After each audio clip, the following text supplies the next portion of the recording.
Hello, hello. Welcome. Thought I would quickly jump on here and talk about something that I have gone through, but also that I'm seeing out in the world. Excuse me, I've been talking already a lot today, so I think this is going to be fairly short, but I do want to touch on a topic that I do feel is really important to talk about, and that's spiritual shame. So you probably caught the title. That's what I'm going to title this as. But I want to share some signs of spiritual shame and why this is actually really important to know and really important to reflect on and, of course, talk about here. Excuse me. When I was, I guess I'll just reflect on my story first, but when I was trying to understand more about myself, so I was going through the process of self-discovery for it's been a long time. It's been almost 20 years. Oh, I can't believe. But ever since I started on this path of self-discovery and understanding myself more, it's led me into greater unfoldings within myself, obviously. So I talk about this often, but I didn't really understand spiritual shame until I got into this work. I got into the work in the way of me being part of this industry in some kind of way, which I never thought I would ever be part of. I thought when I was working in my corporate job that I thought I would be helping people um, avoid common pitfalls in startups and tech startups because that was what I was involved in. And I definitely saw myself being of service in some kind of way, but I never knew, I didn't even have a clue of how it would turn out. I thought I would be helping people avoid mistakes and try to navigate business, again, pitfalls and common errors when working on a startup. But here I am in this industry doing what I do, and it's still unfolding and it's still finding its way. Even with that, I have to say, you never know how things are going to turn out. You never really know, even if you have an idea, and even if you have a direction, and even if you have, excuse me, an inner knowing of some kind, there's still so much left open for surprise and for the greater unfolding of your life. And here I am talking about things that I never thought in a million years I would be talking about, but it fits and it feels right and it feels to be part of my truth. But with that has come a lot of challenges to work through and to become comfortable doing it. And I remember when I started reading tarot 5 years ago, I knew it was my path. I knew I was onto something. I knew it was something I loved doing and I wanted to share with everyone. Excuse me. But I had a very hard time showing up for it. I had an easier time talking about business and marketing and strategies and even world affairs than I did talking about this in front of people. And I suppose the fear, I guess at the time, I was probably considering it as a fear of society. I actually also hid what I was doing from part of my old life. I actually hid away for probably about a good 3 to 4 years from everyone from my past. So I cut everyone off. I didn't want to, hi, Marilyn. I didn't feel comfortable talking about what I love to talk about with people who I already knew. I felt safer and more comfortable talking about spirituality and all these different things. Hi, Astro Guide. Hope you're doing well as well. I felt more comfortable talking about this stuff with new people. It felt safer. It felt more accepted. It felt more comfortable. But it was really hard to talk about what I loved to do and what I loved to talk about with my family and with people from my past. And even creating content, it took a long time. I've been doing this for 5 years, not this channel, but I had a previous tarot channel. Hi, Roxy. Thank you. Yeah, and what I discovered now, looking back, and also understanding history and understanding other people's stories, is how much shame we have as a society around spirituality. And I'm going to talk about the complexities. I'm going to talk about how shame can hold us back from feeling comfortable with who we are, and how we can also reject parts of ourselves unconsciously, unknowingly, because of that shame. And also how we may also reject parts of the world or even get triggered by other people in the spiritual community because of this. So I'm going to unpack all of it, right? But I first wanted to share my story about how I worked through this. And it wasn't easy. It was very difficult. It was very difficult. It was very nuanced. It was very obvious. There were ways where I remember telling my mother when I first started my tarot channel a long time ago that I was reading tarot and that I was studying numerology and I was into spirituality and I loved it. But the way I told her, the way I talked about it was, I like spirituality and it's really great. And like inside, I was so excited about what I was learning. I felt like I was cracking open answers and discovering more of myself and understanding these mysteries that have been buried within. And looking back, I was literally opening a part of myself that I had never even knew existed. But in that process, I was also hiding myself from my old friends and from my old colleagues and from the world, really. And I remember when I would tell my mom that, yeah, I have a new YouTube channel and I'm getting into tarot, and I was so excited and I was really good at it. I mean, as I felt it was natural for me, and I knew I was onto something. I didn't know what I was onto, but I knew I was on the right path. It felt right. But the way I was presenting myself and the way I was talking about what I loved and talking about parts of myself was that I was actually holding myself in very, very much. I was concealing parts of myself. The way I would, yeah, I know. I might be coming. I've been going. By the way, I just should mention I've been going through so much change. It's not even funny. Like some days this week I'm on a streak and I'm recording a ton of content. Sometimes I'm flat out and I can't even get up. So that's why also I had to take a break from tarot, and I'm changing so much. So bear with me. I think I might make a return on the tarot, by the way. So just, yeah, I'm just sort of like getting a feel for things because there's been a lot of moving pieces, but I love it. I really do. And it's also intersecting with a lot of other work as well. So I'm seeing more of it, which I feel will add more value. But again, when I was talking about tarot and numerology, and I was sharing it with mostly my mother, my brother a little bit as well, my dad not so much, but I mean he's still supportive. It's all fine. He just wouldn't understand, and that's okay. But I would talk about it. But the way I was presenting myself, the way I was talking about it was very, very. I was very shy, even though I was very confident with myself, and I was very excited, and I felt like I was on path. I felt like I was in my truth, my authenticity, if you will. I was still very much kind of like projecting subtleties of insecurity outward. So when I would tell my mom that I was starting this work, she was also very quiet about it. She was kind of supportive, but then there were all these other subtleties that were coming up from her as a response to my deeper self.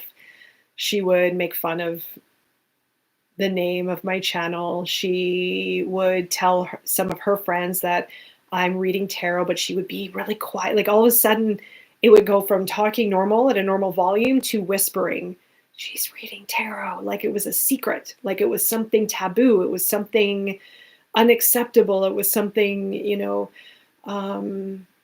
that wasn't okay in some kind of way. And the way she was responding to how I felt about my work was was a response to how I was feeling within myself, but I didn't see it at the time. Instead, I would get very insulted. I would get very frustrated. I would think, why isn't she supporting me in the way I want to be supported? Why doesn't she see me for who I am? Why doesn't she get me? But it was because I wasn't fully confident in myself, and I wasn't fully developed in myself in that arena. And it took years. It took years for me to get comfortable with this, right? And I know a lot of people struggle with this. I know a lot of people will struggle with this. And I know society is fractured because of this. And you have to go back into history. And I always look back at, where did this first start? Where is the origin of this behavior, these patterns, and the inner workings of us holding ourselves back around something that is so sacred and meaningful and powerful and beautiful? Why are we so silenced around this particular topic? And I think a lot of you know why.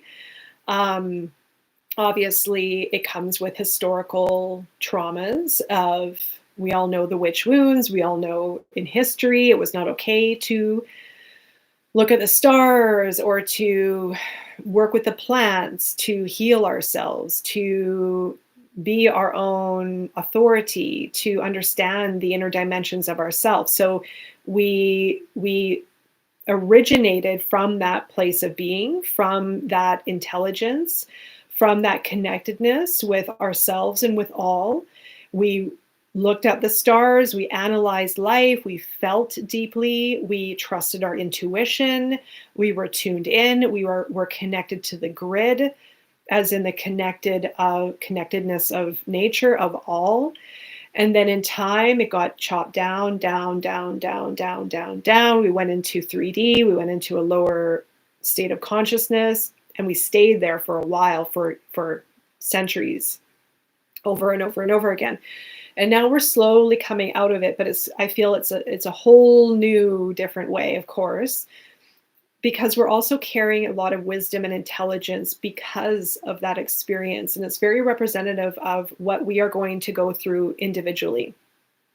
So when we go through our pain, and that's why I talk a lot about it here on this channel, is understanding these layers within ourselves is actually going to give us a lot more wisdom. We had to, from an evolutionary standpoint, from my perspective, had to go through this dark phase, if you want to call it, a representative of our dark phase, of our dark night, as a collective, as humanity, as part of an evolutionary process, for us to gain more wisdom and come out, if we choose to come out the other side. And unfortunately, that's going to be the trap, in a way. I feel the other night I was thinking about how sometimes I feel it's just not fair being a human, or not fair, or it's really hard, it's really difficult. And sometimes I feel that, and sometimes I feel that this path is a bit much. But then I also see why we need to go through it, and I understand more through the process, and I gain more wisdom, and it evolves and it evolves, and it's this constant spiraling of in and out and up and down and processing and so forth. So the spiritual shame aspect comes from our history. It's deeply rooted. And in our past, we had literally one of our parts of ourself cut off. Like, you can imagine our arm, our arm in a way that got cut off. And we lost a part of ourself along the way. And losing part of ourself means we have a fragmentation of self, right? And our whole society is functioning this way, our whole society. And that's why there's a lot of still shaming around being different, being intuitive, being sensitive. I mean, I think we can all relate to experiences when in our early life or family life or in school when we were young, being teased and being bugged, or seeing someone being teased and bullied and bothered because they were sensitive, or maybe they did things differently, or they looked differently, or something of that nature. And then getting into spiritual practices, I mean, I think it is becoming more accepted now, thank God. I think over the last few years, it's definitely become more mainstream. I mean, I remember when I was young with my mother, she would take me to new age bookstores way back in the day, and I am so glad that I had that exposure. So I had that exposure at a young age, but I never really truly understood it until later in life, and then obviously over the last several years more so. But I would say even the more so aspect came from the inner exploratory opportunity and understanding the tarot and understanding numerology and all these crossovers of the dimensions of reality and of ourselves. And through the process of being more comfortable with this within myself, I see it in humanity, and it's going to take a long time for us to fully evolve past this, where we will accept this part of ourself and be acceptant of this landscape of life and of reality and what it means exactly. So when we are harboring spiritual shame within ourselves, within our cellular memory, within our bloodlines, within our soul's blueprint, it will come out in many different ways. It will, like I said, it can show up in very nuanced, very subtle ways when we're talking about it with someone we don't know, or maybe a family member, where we may dim our voice a little bit, or we may skirt around certain topics, or we may decide not to share something we're interested in because we feel it's maybe not important, or someone may judge us, or someone may criticize us, or we may get shut down. That's spiritual shame in its workings right there. As soon as we feel that, oh, maybe they won't like it, or maybe they'll judge me for sure, maybe it's not that important. Anything that eventually dims our interest and dims our light. Hi, Colette. Thank you. Thank you, love. Anything that dims our light, our truth, comes from somewhere, right? And a lot of it, especially in this domain, is going to be very much connected with this topic of spiritual shame. And you have to remember, we are all spiritual. Spirituality is everything.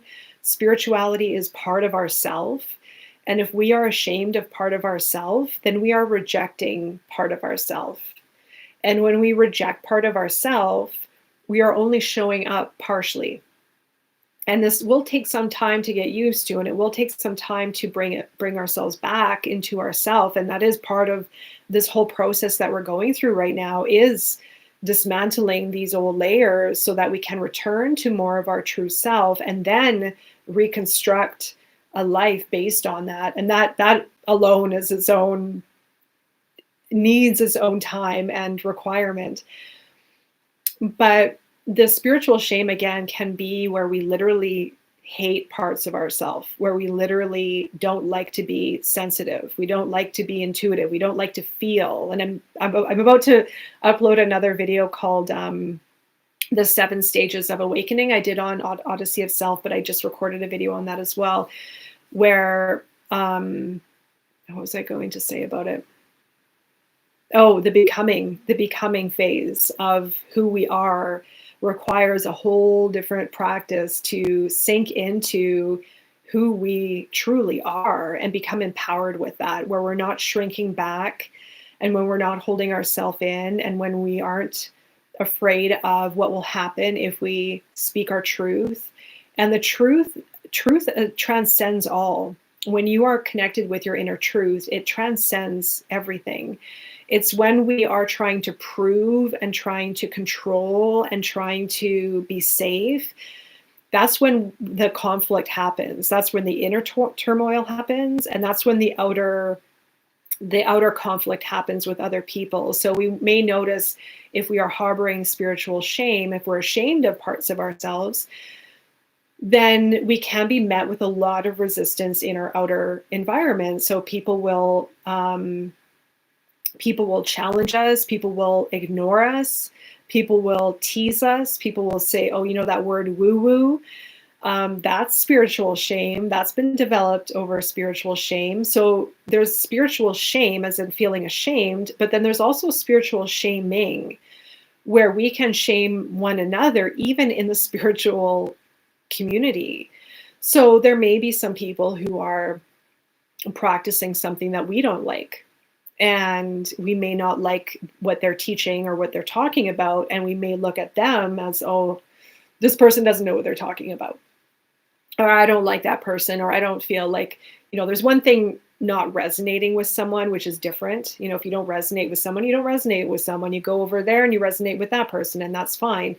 But there's the part of like attacking or projecting, and usually when that happens, it means that there's a part of ourself that we are not content with within ourselves. So when we are reacting viscerally to someone else, again, maybe a different practitioner, different modality, different whatever style or something like that, or maybe we're coveting, maybe we want what they have, or we're envious of where they are or something. It means that there's something within us that we're not satisfied with, we haven't acknowledged, we haven't healed. So it's like, it happens in the spiritual community, and it happens within the spiritual versus other areas.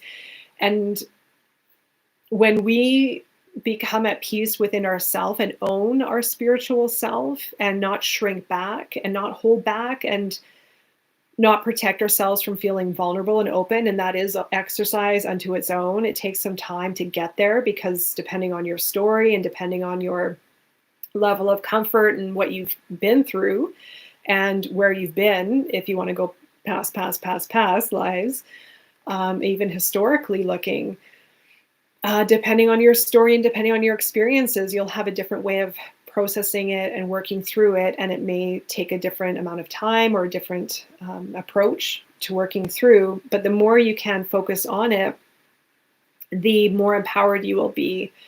So acknowledging what you love, acknowledging what lights you up, not hiding it or feeling ashamed or awkward or second guessing yourself, or even thinking that nobody will appreciate it or nobody will accept it, all comes from this spiritual shame. So again, keep concealing ourselves, making excuses.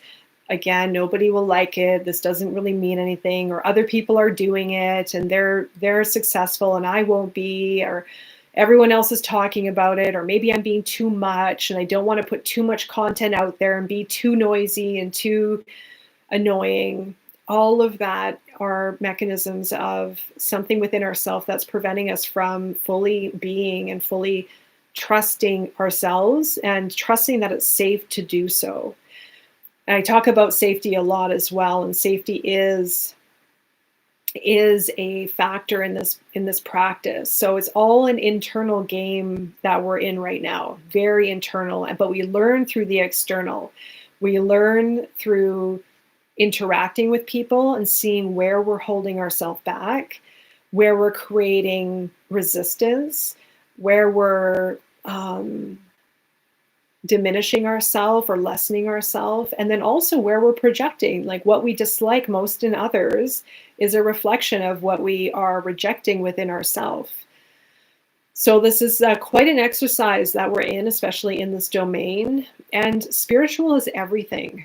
Spiritual is everything. Spiritual is life, it's nature, it's trust. It is the stars, the sun, the moon. It is symbology. It's the mysteries of life. And the majority of humanity is very cut off from that. It's like cutting off like an avenue of breathing, of knowing. It's like a lifeline that has been completely detached from ourselves.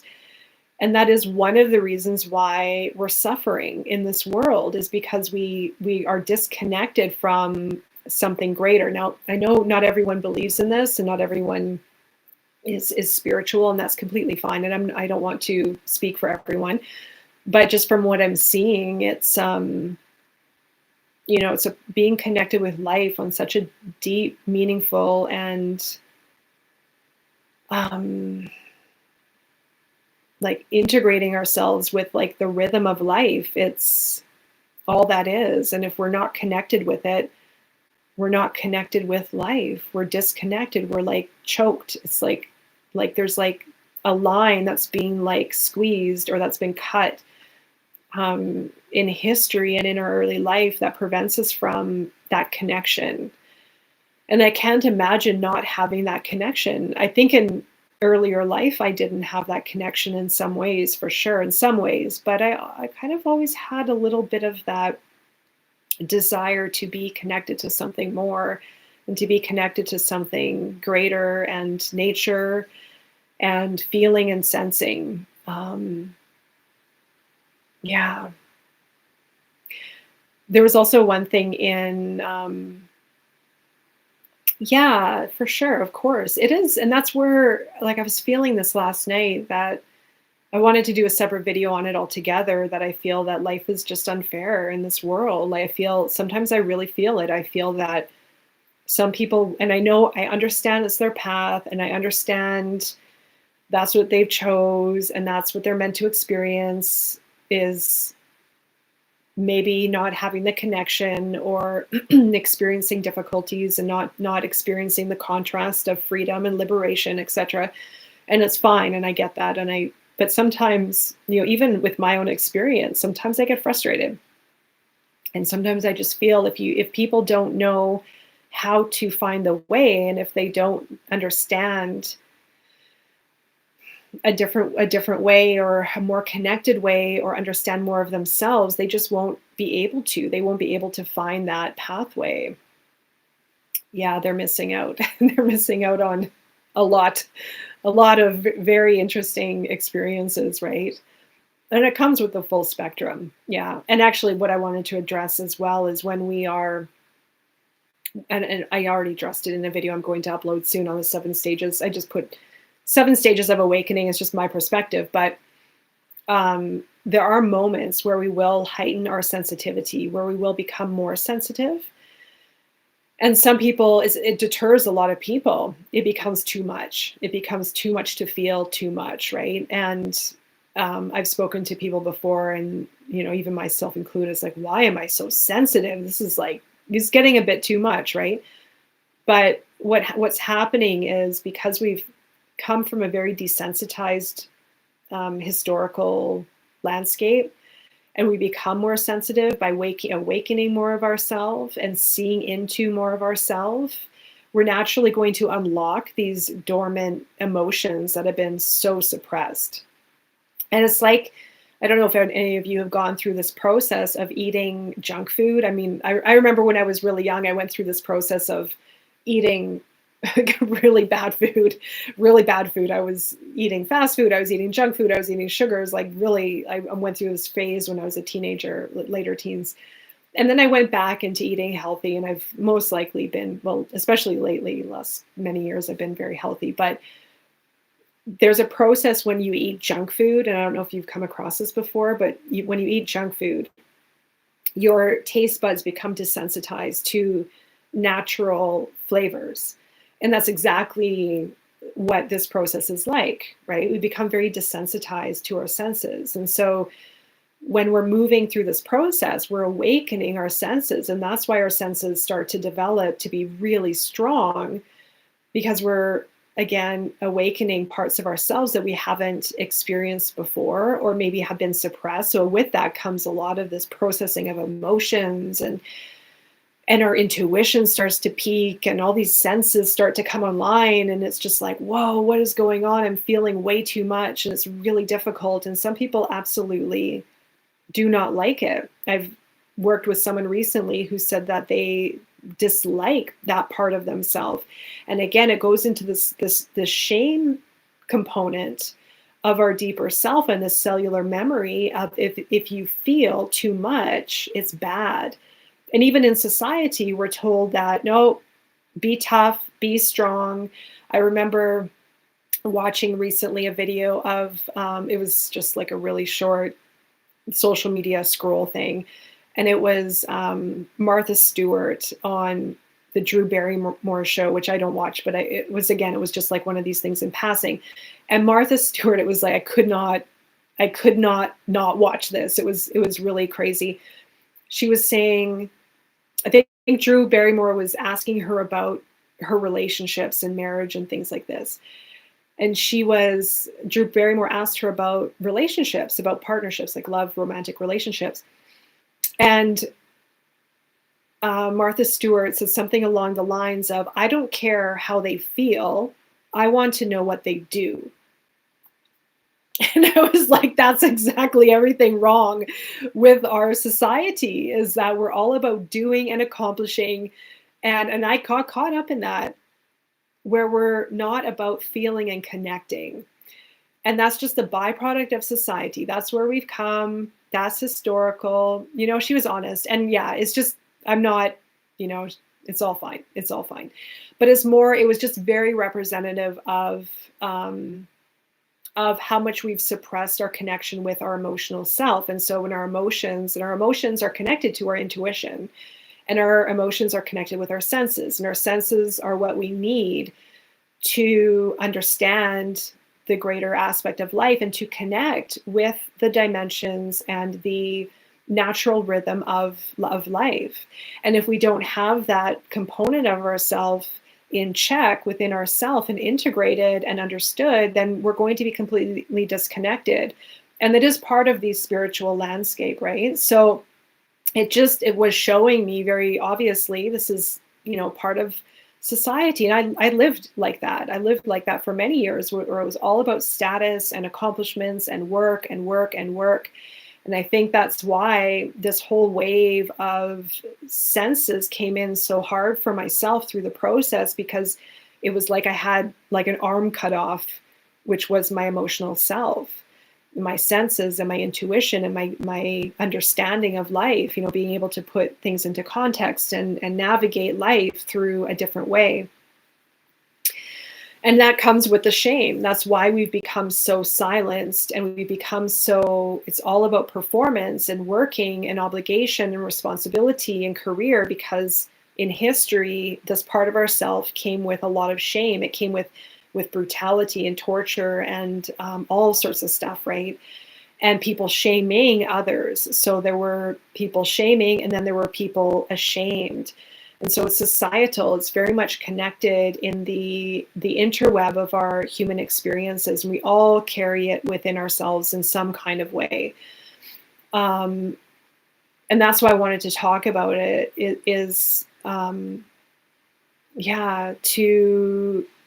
I know everyone's on a different path here and experiencing things differently, but just pay attention with where you might be holding yourself back.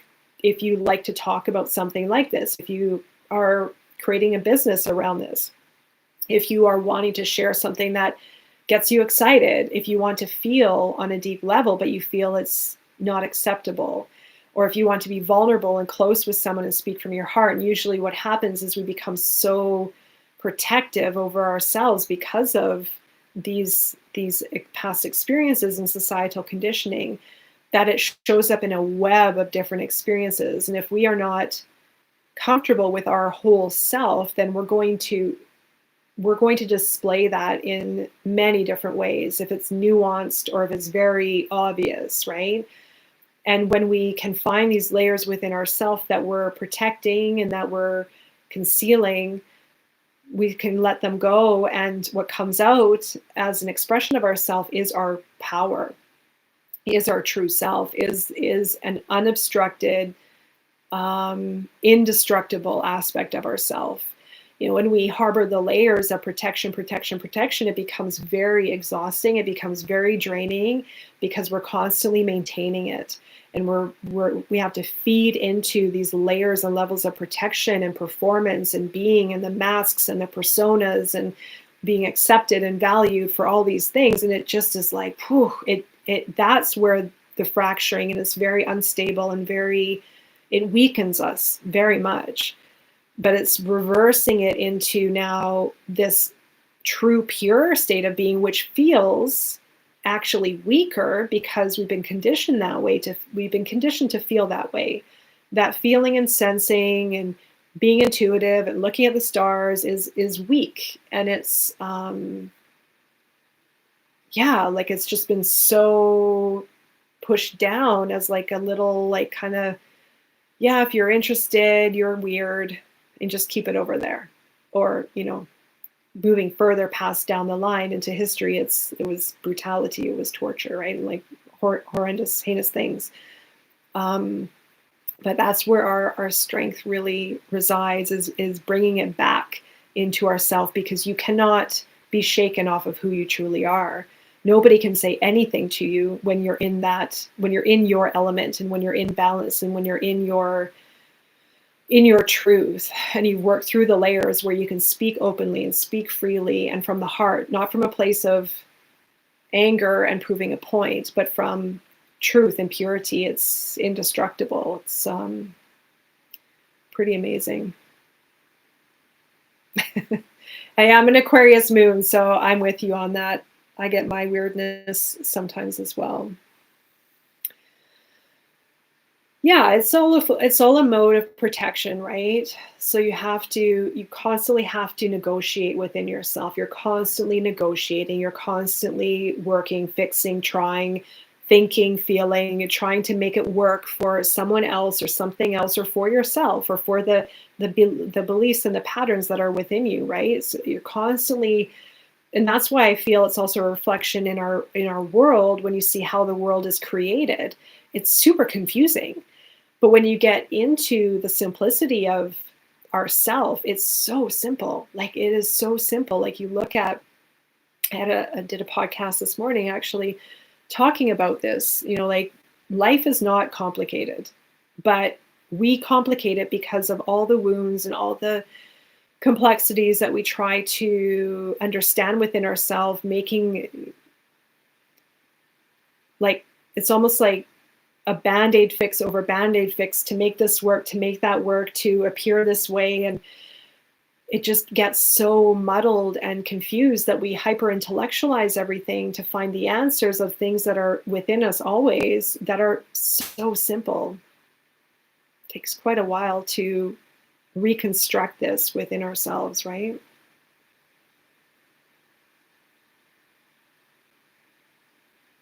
Yeah. If you're good with yourself, and the universe, no need for fear. Well, yeah, it's returning to trust, really, what that feels like. And there are so many layers to it. Yeah. Yeah. So how you can look for patterns within yourself, if you're harboring, carrying unconsciously, unknowingly, we all have this within. I'm pretty certain the majority of us have this in our planet. The majority, a lot of us, especially Western culture, I should say, maybe more Eastern cultures, maybe not as much, but definitely in our Western culture. Do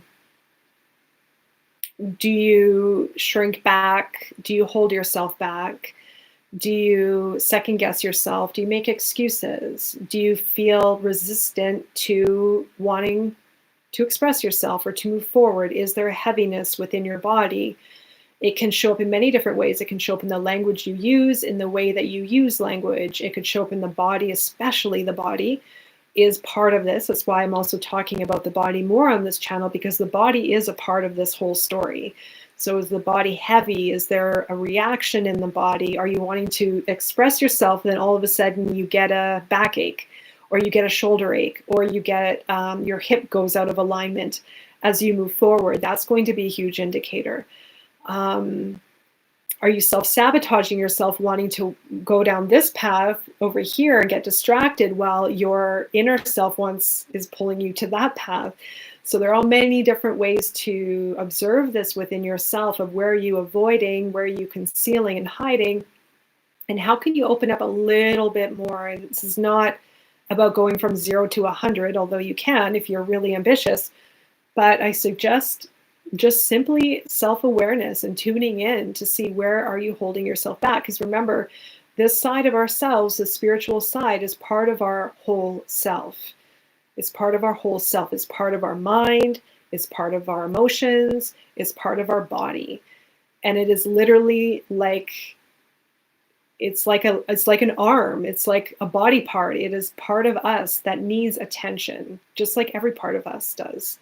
But it's like any kind of imbalance is going to create some kind of repercussion as a result. That's where depression comes in, because we're not allowing ourselves to be fully ourselves. We're not allowing ourselves to feel free in some kind of way or be true to ourselves. And that takes some time to figure out. But again, if this resonates with you on any way, it's just paying attention and giving yourself some grace to work through it and finding the threads of where this came from, what are reoccurring patterns in your life, and how can you make just simple little tiny incremental changes within so that you can allow yourself to keep moving through, to honor you, to honor what feels right on a very deep level, even if there's part of you saying, there's no way I can do this. There's no way, and this feels uncomfortable, and I don't know if it's going to work. I don't know if I can make a living out of this. I don't know if my parents are going to accept it. I don't know if my friends are going to like me. Doesn't matter. You have to find your way through it so that they are going to respond to you in your power.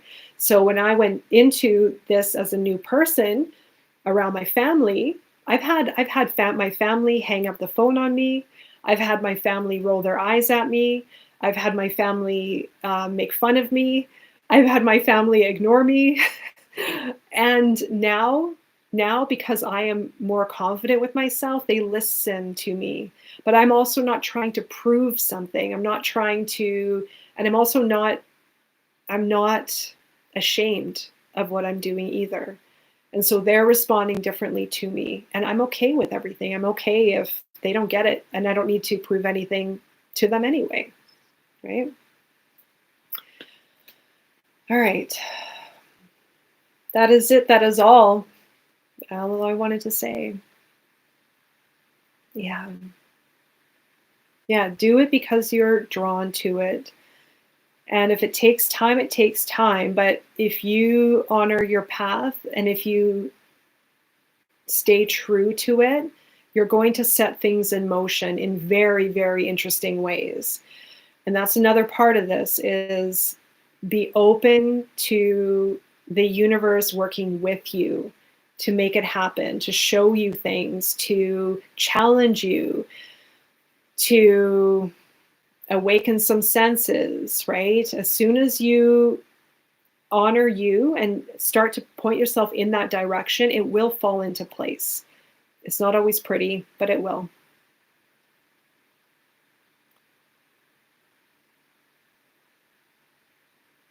Yeah. All right. Okay. That's it. That's it. That's all. Thank you for joining. Thank you here. Yeah. All cogs in the wheel. Yeah, it's quite an interesting ride, isn't it? It's an interesting path, but it is, perfection is a perception. Yeah, it's not about perfecting. It's not about perfecting. It's about learning. It's about learning and mastering. And actually, it was interesting. I was going to put this into the Virgo new moon reading or video. By the way, I have to apologize. I couldn't form words at all through that video, but I did want to mention, going into the season of Virgo, this is about self-mastery. It's about mastery through refinement, and through learning, and through interpreting, finding the meaning behind things. So it's not about perfecting, it's about mastering, right? So see it as that. What can you do to master yourself? Yeah. Thank you. Thank you. Thank you. All right, all. It was so lovely to see you. I'm wishing you a beautiful weekend ahead. As always, sending my love your way. And I look forward to seeing you soon. All right. Take care.